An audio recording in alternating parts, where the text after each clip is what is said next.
Alright, so today what I want to do is I want to talk about image planes.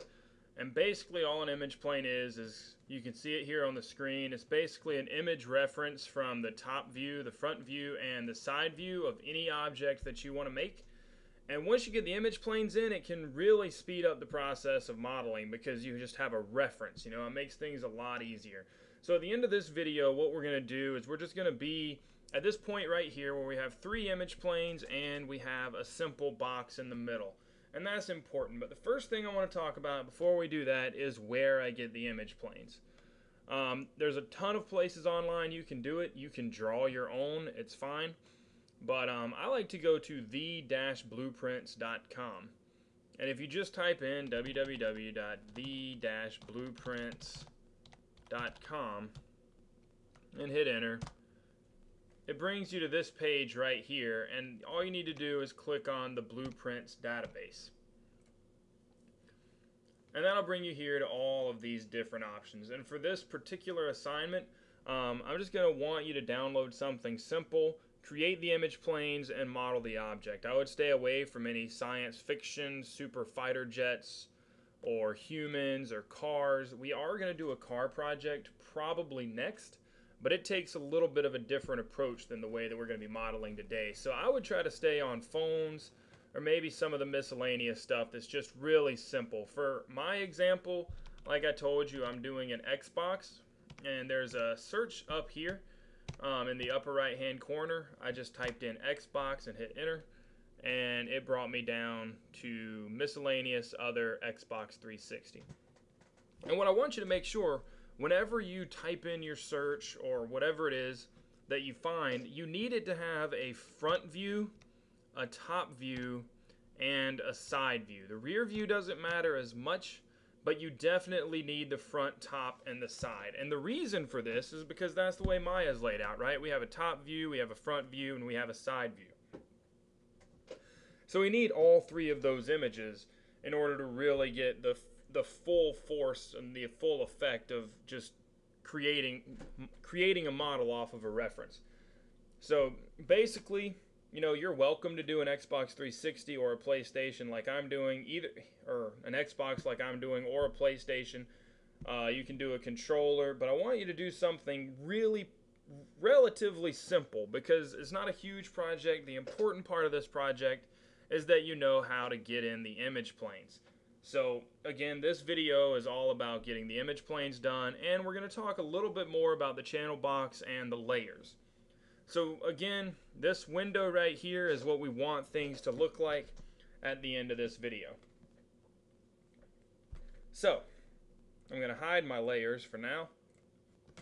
And I went ahead and got rid of all of my grids.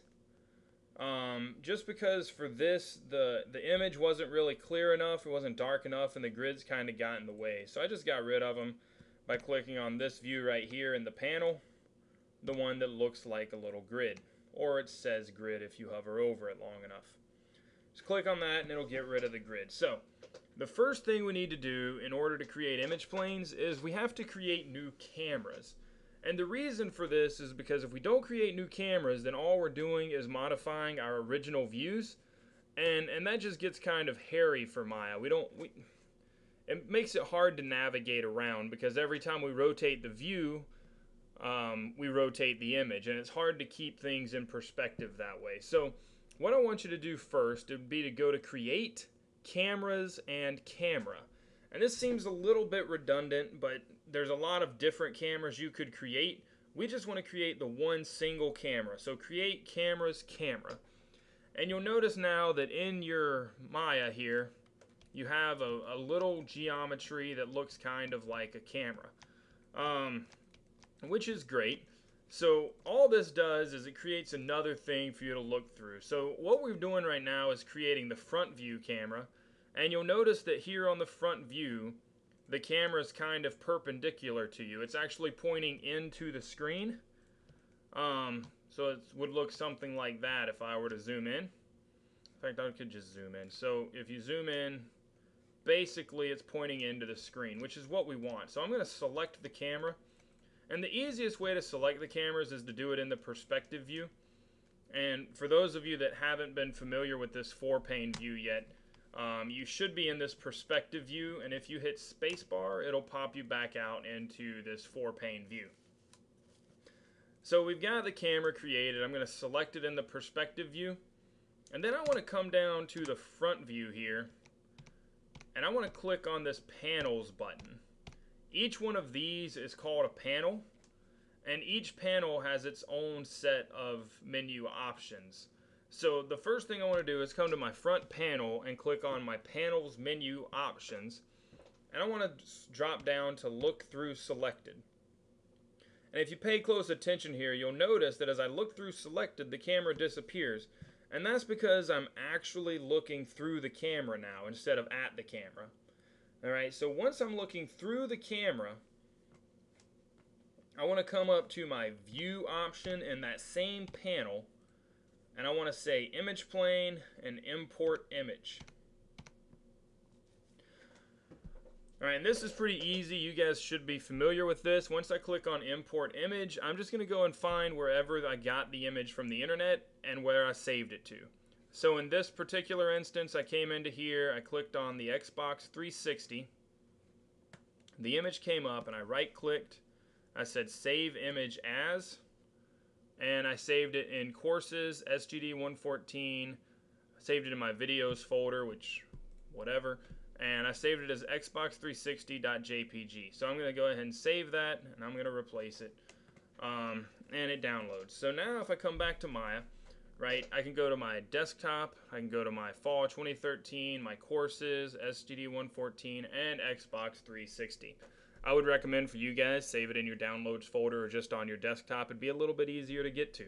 But I have to organize stuff, so it's here in my SGD 114 folder. So I'm going to open that up. And you'll notice really quickly, here in this panel, the image pops up. And we have the whole image of the Xbox 360, which is awesome.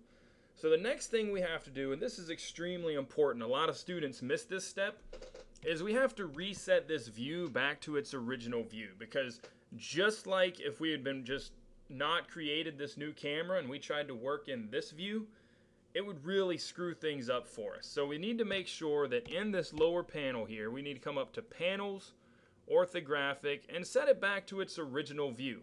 So for this lower left panel, it's the front view. So we just go to Panels, Orthographic, and Front. And you notice it zooms in a little bit, but that's okay. I'm going to repeat this process. So I'm just going to grab this camera and I'm going to move it away to the left. And I'm going to go and create camera again. So what we've done now is we've created the exact same camera, but we need to rotate it so that it's looking into the screen. So you can tell with this camera that we have selected, it's looking from left to right here in the side view. And what we want to do is we want to rotate it so that it's looking into the screen. Or into Maya, I guess. And we need to rotate it exactly 90 degrees. We talked about this a little bit before, but if you have the channel box editor, which is this button in the far upper right, and I know my window looks a little bit different than y'all's, but I have to hide some of my tools just so that I can get a better resolution for you to see what I'm actually doing. But up here in the upper right is the channel box editor, and you want to make sure your rotation is exactly 90 degrees. Once you have the rotation at exactly 90, you go through that same process we just went through. We go to Panels, we go to Look Through Selected. Once we're looking through the camera, which you can see down here, it says Camera 5, so we're definitely looking through the camera. We want to go to View, and we want to go to Image Plane and Import Image, and then find the image again. So mine's on desktop, fall 2013, courses, SGD 114, and Xbox 360. Awesome. Yours might just be on desktop. Again, that'd make it easier. So I open it up, and the same thing, it pops up into the window. And the last step, which is super important, is come up to Panels and Orthographic, and this was the side view before. So bring it into the side view. I'm going to grab that camera and I'm going to move it back to the right just so that all the cameras aren't directly on top of one another. And then I'm going to come in one last time. I'm going to create camera's camera, and I want to rotate this to where it's looking down into the screen in Maya. So this is going to be my top camera, so I'm just going to rotate it forward on the x-axis exactly -90 degrees. Once I do that, I can come to Panels and Look Through Selected, View, Image Plane, Import Image, find your image, 17 clicks later,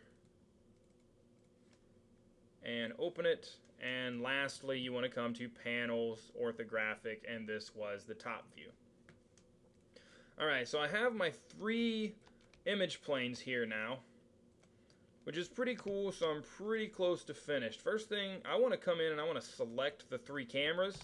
I'm going to hit the R key to scale, and I'm just going to scale them all down so that I can actually see them in my windows here. But I need to make sure I scale them down together, because if I scale one of them down and not the others, they're not going to line up properly. Right? My side view might be 3 times the size of my front view, and that wouldn't help me in the modeling process. So I've got my front view, my side view, my top view, and my perspective view. What I want to do, and this is just to make sure that my views are lined up properly, I want to create a cube. So create polygon primitives cube.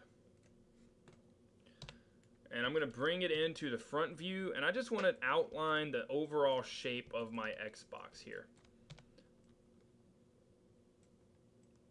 So in the front view,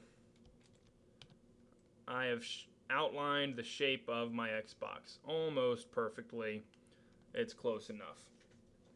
Alright, so it's lined up in the front view, but then if we come to the side view, you'll notice the side of the Xbox is right here.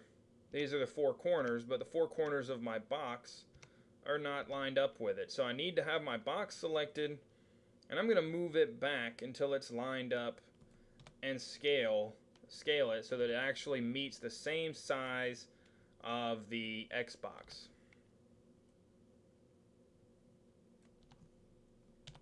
Alright, and you notice as long as I'm just moving it left and right in the side view, which is actually front to back in the real world, or in the Maya world, but on this particular view, if I move it left to right, it doesn't modify anything on this front view.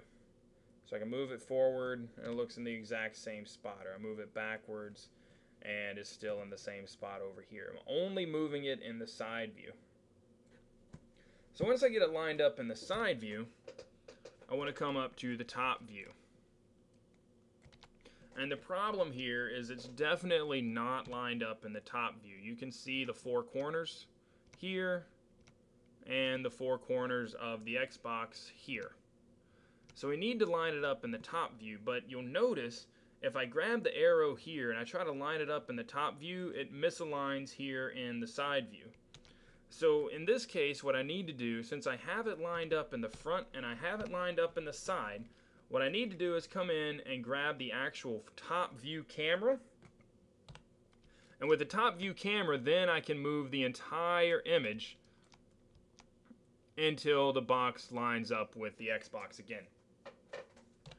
So now what we've got is a top view where the lines add up. We've got a front view where the box fits, and we've got a side view where the box fits. So here what we're ready to do is go ahead and start modeling. But we will run into some problems with this. Say we're trying to modify this object and we drag over it. Sometimes we can end up selecting the camera. And if we end up selecting the camera, you'll notice I can move it, it moves the camera, and it screws everything up. So what we want to do is we want to lock our cameras in place, and that's where the layers really come in handy.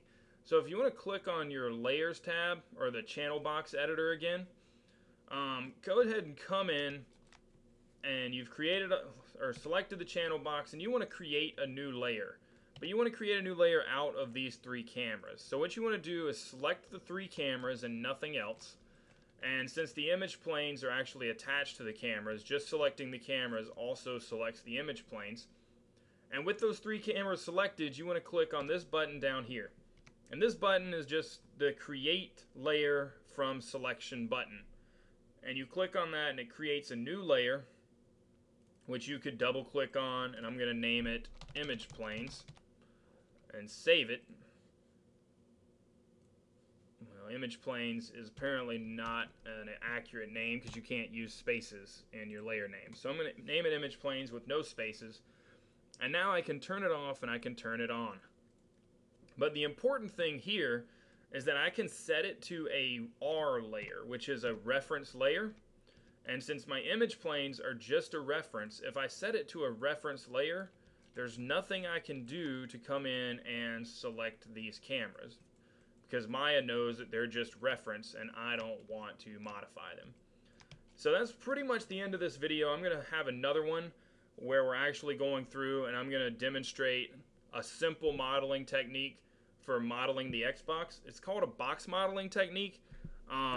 The other modeling technique we're going to use for the cars is a surface modeling. But today what I want to do is focus on the box modeling technique. So I'm just going to go through and demonstrate kind of how to model it. But before we start that, you should be here where you have 3 image planes and a simple box kind of in the middle. And like I said, for the assignment, you can use whatever you want. You don't actually have to model an Xbox, but you are welcome to just model an Xbox and follow along with me if you want, and turn the project in. So if you have any questions about this or the next video, you can always email me, acarricker7615@stanley.edu.